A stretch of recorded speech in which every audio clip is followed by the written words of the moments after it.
Leero mugataliiko nfuufu nga nsaze wano wansi. Nkuba kyeyo gwe basaze obusajja asiibuuddwa asanze omukazi amwanudde.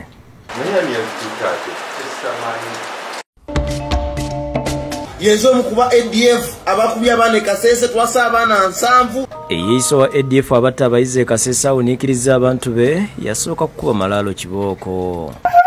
Kyendowooza nti yandibaako ekiwuka mu mutwe. Abooluganda lw'Omulamuzi amako bakubaganye empawa ku wowa alina okuziikibwa. Then she said, you know what, please take me home to my father. Abazigu basibye abakuumi ku ofiisi y'ettaka e Bukalasa akandooya babbye kompyuta n'ebiwandiiko. And some other sensitive documents.